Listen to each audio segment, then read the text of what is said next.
బియ్యం ఆ గోడౌన్లో మాయమైన కేసుకు సంబంధించి A6గా నమోదు చేస్తే ఆయన మాత్రం ఇప్పుడు ముందస్తు బెయిల్ కోసం పిటిషన్ వేశారు. అంటే కేసు నమోదైంది, విచారణకు పిలవాలి, అరెస్టు చేస్తారేమో అంతా అనుకున్నారు. ఆయన ఏమో పరారీలో ఉన్నారని చెప్తున్నారు. ఆయన మాత్రం మీడియా ముందుకు వచ్చి ప్రెస్ మీట్లు కూడా పెడుతున్నారు. ఈ మధ్య కాలంలో ప్రెస్ మీట్లు పెట్టారు. పరారీగా ఉన్నారా, పరారయ్యే అవకాశం కల్పిస్తున్నారా పోలీసులు? అంటే స్వయంగా ముఖ్యమంత్రి గారే ఒక మాట అన్నారు, కొన్ని కేసుల్లో విచారణే సరిగా జరగకుండా బెయిల్ వస్తున్నాయి, ఎందుకు వస్తున్నాయి అర్థం కావట్లేదు, అసలు ఏం జరుగుతుందో పోలీసుల్లో ఇక్కడ ఏమి వ్యవస్థలో ఏం జరుగుతుందో ఇంకా సమీక్ష చేయాల్సిన అవసరం ఉందన్నారు.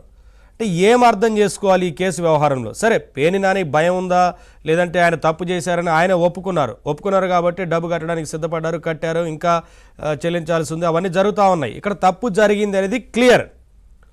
అరెస్టు జరిగే విషయంలో జాప్యం జరిగింది, ఎందుకు తాత్సారం చేశారు, తర్వాత పారిపోయారని ఎందుకు చెప్తున్నారు, ప్రెస్ మీట్ల ముందుకు ఆయన ఎందుకు వస్తున్నారు, ఇవన్నీ ఎలా ఎలా ఎలా విశ్లేషిస్తారు?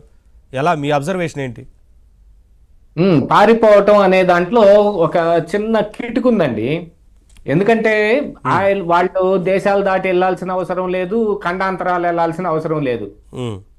పోలీసులు వచ్చిన రోజున లేదు ఆ సమయానికి గోడ దూకి పక్కింట్లో దాక్కున్నా కూడా వీళ్ళు వచ్చి వాళ్ళ ఇంట్లో చూసినప్పుడు కనపడకపోతే పరారీ అని మాత్రమే రాసుకుంటారు. ఇది చాలా చిన్న కిటుకు. ఇది ఇప్పుడు కాదు, నా చిన్నతనం నుంచి నేను చూస్తానే ఉన్నా. మాది చాలా చిన్న గ్రామం. అందులో ఎప్పుడన్నా పోలీసులు వచ్చినప్పుడు ఏంటంటే అక్కడ కొన్ని గ్రూప్ తగాదాలు జరిగేవి. అప్పుడు పోలీసులు వచ్చినప్పుడు ఏం చేస్తారు, రేత్రి వెళ్ళి కష్టంలో పడుకుంటారు. అక్కడ కష్టం ఉందనే సంగతి పోలీసులకు తెలియదు కదా, అక్కడ అందుకని వాళ్ళు పరారీలో ఉన్నారంటారు.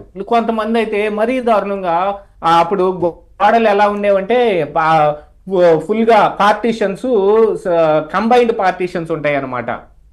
దాన్ని సరాకత్తు గోడ అంటారు. కొంతమంది అయితే పైన మచ్చు మేరకు కొంచెం గ్యాప్ కూడా పెట్టుకుంటారు, దాంట్లో నుంచి అట్ట దూకితే పక్కింట్లోకి వెళ్ళిపోతారు. అది కూడా పరారీయే. నాని పరారీ అంత కామెడీగా కనిపిస్తా ఉంది. ప్రతిరోజు ఆయన ప్రెస్ మీట్ పెట్టకపోవచ్చు కానీ ఎవరో ఒకళ్ళకి కనిపిస్తానే ఉన్నాడుగా. అసలు స్వయాన ప్రెస్ మీట్ పెట్టి ఆయన గంటన్నర మాట్లాడాడు అక్కడ. ఆ నిమిషానికి మరి పోలీసులు అక్కడికి ఎవరు వెళ్ళలేదు, ఆయన ఏం పట్టుకునే ప్రయత్నం ఏం చేయలేదు. ఆయనకి ఇంకా ముందస్తు బెయిల్ ఏం రాలేదు. ఆ బెయిల్ వచ్చింది ఆయన భార్యకు మాత్రమే. యాక్చువల్గా ఇక్కడ అది కాకుండా ఏంటంటే టెక్నికల్ గా మరొక అంశం కూడా ఇక్కడ ముడిపడి ఉన్నది ఏమిటి, అందులో ఆ గోడౌన్ ఆయన భార్య పేరు మీద ఉంది. అందుకని ఆవిడని A1 గా చేర్చాల్సి వచ్చింది. మరి మొన్న నాని చెప్పినట్టుగానే చంద్రబాబు నాయుడు గారు ఏదో ఒక మాట అన్నారని, అది నాని చెప్పిందే, మనమేమి విన్నది కాదు, లేకపోతే టీడీపీ నాయకులు ఇలాగన్నారని బయటకు చెప్పింది ఏం కాదు, నాని చెప్పిందే. అది ఎంతవరకు నమ్మొచ్చు నమ్మకూడదు అనుకున్న దాంట్లో ఇది దానికి శాంటిటీ ఏమి లేకపోయినా కానీ ఖచ్చితంగా మనకైతే ఒక విషయం కనిపిస్తా ఉంది. ఆయన చెప్పినట్టుగానే ఆ పొయ్యి అభం శుభం తెలియని ఆయన భార్యని అరెస్ట్ చేస్తే ఏం ఉపయోగం ఉంటుంది? చేసిందంతా నాని. రైస్ మిల్లు నుంచి కనీసం ఈ బఫర్ గోడౌన్కి కూడా చేరకుండానే లారీకి లారీ చెక్ పోస్టులు దాటి కాకినాడ పోర్టు దాకా వెళ్తే ఆ కాకినాడ పోర్టులో బియ్యం వ్యాపారి ఎవరైతే ఉన్నాడో ఆ బియ్యం వ్యాపారి దగ్గర నుంచి ఈ గోడౌన్ మేనేజర్ అయిన మానస్ తేజ్కి ట్రాన్సాక్షన్స్ రావటం, ఆ తర్వాత ఎవడి అకౌంట్లోకి అవి ఆ డబ్బు ట్రాన్స్ఫర్ అవ్వటం.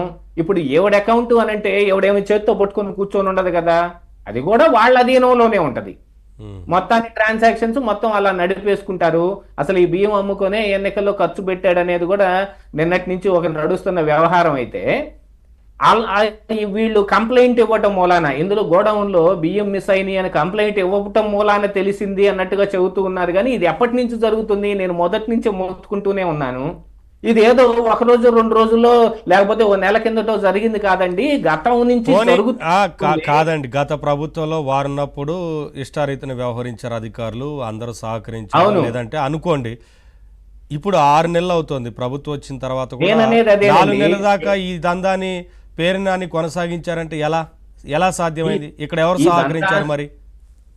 ఈ దందాన్ని కొనసాగించటమే కాదు, లాస్ట్ నుంచి ఏది ఎన్నికల ముందు అమ్ముకున్న ఆ బియ్యం కూడా ఆ కొరవ అనేది అట్లాగా కంటిన్యూ అవుతానే వస్తుంది. దాన్ని కూడా ఈ సివిల్ సప్లైస్ అధికారులు చూసి చూడనట్టుగా వదిలేయటం లా కానీ, లేకపోతే వాళ్ళతో మిలాఖత్ అవటం కానీ జరగాలి.